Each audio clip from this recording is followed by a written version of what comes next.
గద్వాల జిల్లా గట్టు మండలం బల్కిరి గ్రామ శివారులో అక్రమంగా నిలువ చేసిన ఇసుక డంపులను గురువారం జిల్లా కలెక్టర్ ఆదేశాల మేరకు గట్టు రెవెన్యూ అధికారులు గుర్తించారు. అధికారుల అనుమతి లేకుండా చమాన్ ఖాన్ దొడ్డి గ్రామ శివారులో ఒకే చోట దాదాపు 8 టిప్పర్ల వరకు నిలువ చేసిన ఇసుకను పోలీసుల సహాయంతో విచారణ జరిపి సీజ్ చేసినట్లు తహసీల్దార్ విజయ్ కుమార్ తెలిపారు.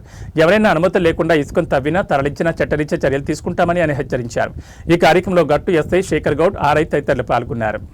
తహసీల్దార్ గట్టు నేను అంటే ఈరోజు జిల్లా కలెక్టర్ గారి ఆదేశాల మేరకు గుర్తు తెలియని వ్యక్తులు అంటే యాక్చువల్ బల్కిరి శివారులో ఇసుక డంపులు అక్రమంగా నిల్వ చేశారనే సమాచారంతో నేను మరియు ఎస్ఐ గారు, ఆర్ఐ, మైనింగ్ వాళ్ళు సంయుక్తంగా పోయి అట్టి ఇసుక డంపులను గుర్తించి అది చమన్కందొడ్డి శివార్ సర్వే నెంబర్ 94లో అక్రమంగా నిర్వహించినట్లు గుర్తించి అట్టి అందాజ 8 టిప్పర్ల ఇసుకను సీజ్ చేసి మైనింగ్ డిపార్ట్మెంట్ వారికి అప్పచెప్పడమైనది.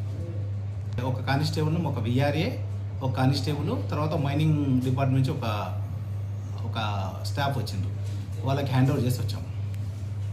అక్రమ నిల్వలు ఎవరు నిల్వ చేశారో దాన్ని గుర్తించడం కొరకు ఎస్ఐ గారికి లేఖ రాసి వాళ్ళ మీద ఎఫ్ఐఆర్ ఫైల్ చేయమని లేఖ రాయడం జరుగుతుంది. ఇది మా దృష్టికి రాలేదు. ఒకవేళ ఆ దృష్టికి వస్తే ఖచ్చితంగా సీజ్ చేసేసి వాళ్ళ మీద ఎఫ్ఐఆర్ ఫైల్ చేస్తాం.